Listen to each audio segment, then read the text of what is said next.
Star Trek Beyond is the third and what seems to be final film in the Kelvin franchise, and I absolutely loved this movie. It is a fantasy adventure, harkening back to what I really like about Star Trek, just this adventure film. And also what I really love about Star Trek is the character building, as all of our protagonists are split apart and paired up in unusual pairings, which really developed the characters quite a bit. Released in 2016, this film came out on the 60th anniversary of the original Star Trek series. A very fitting closing to the original series, I believe, in my opinion. It is a great movie. It is a fun time. It is an incredibly beautiful movie with great set design. It is really, really a fun time and a really good character building piece to end the series. I wish that there would be more. We have now been 10 years without a new Star Trek film, and I don't see another one coming. This was written by Simon Pegg and Doug Jung, who are both longtime Star Trek fans, and it was directed by Justin Lin, who also was a longtime Star Trek fan. J.J. Abrams stepped out of the chair a little bit and just became a producer on the film, and I think that was the right move. Now, it's been 10 years since this film was released, as we're now in 2026, and the first three were 4 or 3 years apart, so if there was going to be a fourth, I think it would have already come out now.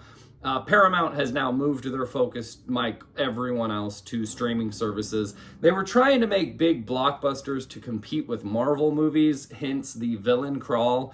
And although it's good, it's a great movie, but you're not going to compete with Marvel. You're not going to be able to do that. So they've now shifted their focus to Paramount. So I believe this is the last film in the franchise, and I think it was a great fitting ending. They didn't leave it on a cliffhanger or anything like that. So it ended very well. It was a nice little callback to our original series crew. It was a great film. It was a great trilogy to kind of, close off that original series. I loved this film. I loved Leonard Nimoy passed away during the writing, and they put a little tribute to him in this film. I absolutely loved that. I think this was a very fitting ending and a nice little way to close out that whole storyline. And then that's unfortunate to me, because honestly, if there would have been 3 or 4 more of these movies, I'd be excited to watch them. This one was fucking awesome. 1 was great. I absolutely loved it.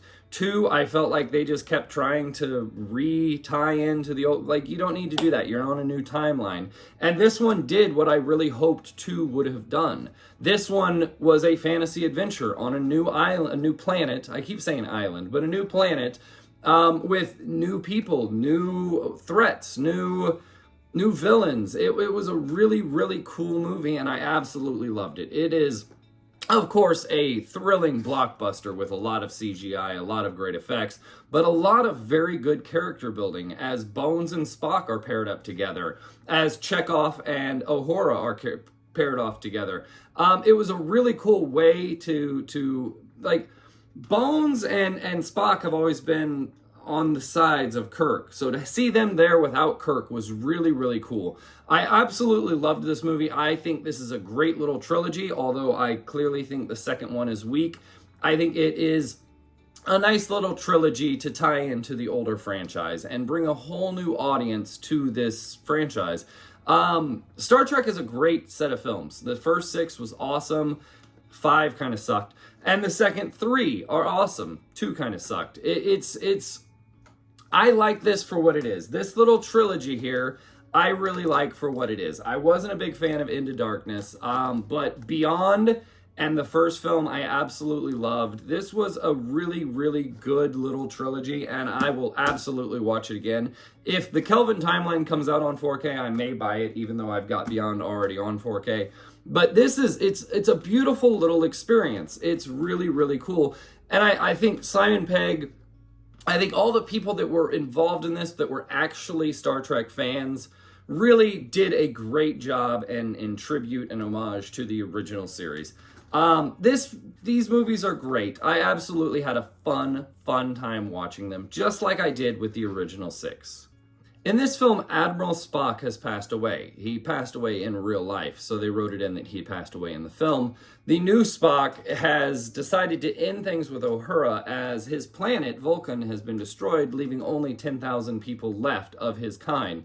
So he's decided that he needs to breed with his own kind, apparently. So there's a lot of turmoil in the beginning of the movie that really leads to a lot of character development, and especially for Spock. Another film full of double crosses, the first person that you're introduced to, and they are now 5 years, they're 3 years into a 5-year journey. They are far away from Earth. So to make a threat on Earth, they built this giant galactic space station, which was a really cool MC Escher looking planet. It was really fucking cool to see. And apparently they filmed that in Dubai. So a lot of the structures there are actual buildings in Dubai. But this whole little space station, and they're docking in the space station just for a little time. And this unknown creature comes up and says, I need help. She is a double cross. She is a lure to get them. It's their bait. And it was a cool little way to write it. And it was even cooler to know that they brought in a new species and they brought in a new experience. The planet design was absolutely gorgeous. The blue rocks, everything was very, very beautiful. Most of it was done on sets. Not on green screen, which you could really tell. You can really feel the tactile nature of actual things around them. A lot of movies, a lot of the Star Wars, the 1, 2, and 3 are just nothing but green screens, and you can tell the actors don't know what to react to. This went the other way, and I think this was a very visually stunning film. Rather you're on the space station, rather you're on the planet, most of it is done in those two areas. There's not a lot of lens flare, thank God. It's a really cool, stunning, beautiful film that I loved watching in 4K. It was a great experience, and it's a great way to end this little trilogy. It's got good bookends. The first one's amazing, the third one's amazing, and the second one kind of sucks. But this is a great closing bookend for this trilogy, and I absolutely enjoyed my time watching it. The idea of half of Star Trek is submarine warfare, if you will. I mean, they're in space, but and most of the time it's ship versus ship. What's bigger? And the idea that this swarm of small little ships could just tear apart and obliterate the USS Enterprise was a really cool concept that I really liked. And apparently the director had this idea whenever he was 8 years old, which is really cool. But seeing the ship just be obliterated, it was, I think, a fitting way to cap this film. We are left to understand and assume that Kirk is going to take command of another ship as he turned down the position on the space station. But it's going to be a new USS Enterprise. You know, your mind is there. They're not going to make another one of these movies. This is all we get. If there is a 4, I doubt that it's that good, as Anton Yelchin has passed away, and so many different things. All of these actors now need a huge salary. They're all big stars.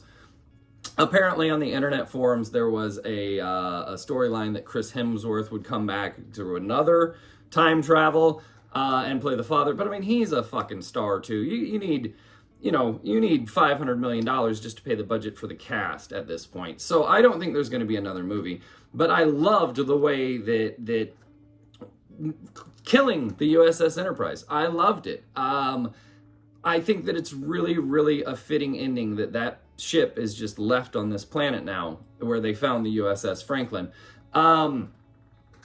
Kirk climbing in to his little capsule pod, and of course they did a beautiful shot of him watching the ship go down. We're watching the ship go down. I'm watching the ship go down. And you can see his face in the reflection of the pod and his facial expressions watching it go down. That is his baby. That is his, everything. It was a very moving moment and a very fitting way to kind of close out these characters. I really liked this movie. I don't think it was planned to be, I know it wasn't planned to be the final act, but I think this being the final act is very appropriate and very closing. It's fulfilling. I loved that the end, when Spock receives Spock's stuff and he looks through and he sees a picture of the original series cast.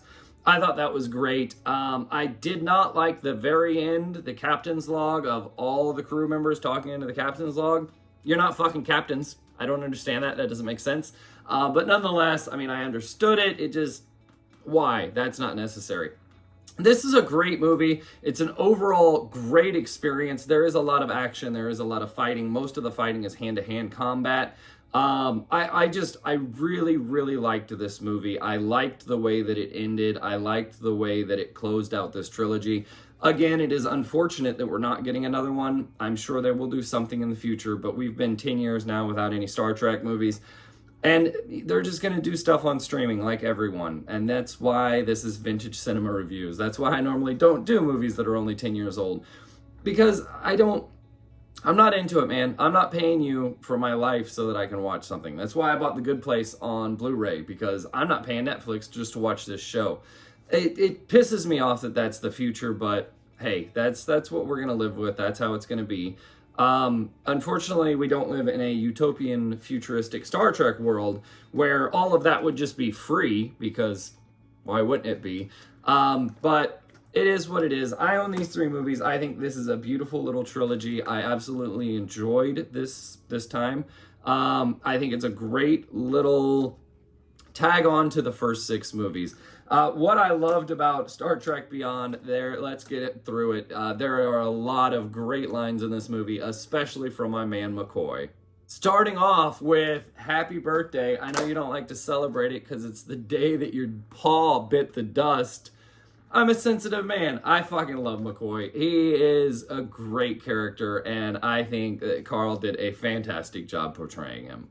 Spock reusing the horse shit line at Bones. That was classic. That was pretty damn good, to use a vernacular that you're familiar with. Horse shit. Like, I liked that.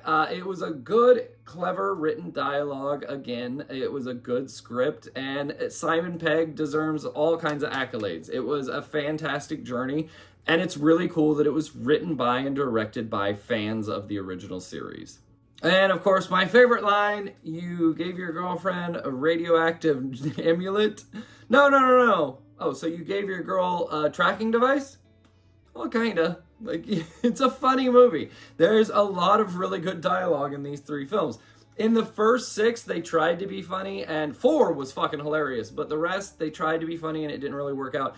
All 3 of these films are just naturally funny movies because the dialogue is so well written and written by people who knew the characters, so it just feels so organic. These are 3 funny movies. I think the hologram fighting aspect that is introduced by Jaylah in the beginning of the film with Simon Pegg, being reused by Kirk at the end, I thought that was fucking awesome. That's a really, really cool idea. That's a really cool concept, and I think it was fucking great and utilized very well. In the start, it's like, oh, this is cool action. At first, I was like, fuck, where'd the other 2 come from? But this is cool action. And then to close it out with that and him using it is a really good way to keep that together. I thought that was a really, really cool way for him to run interference and distract the guards so that the crew could escape.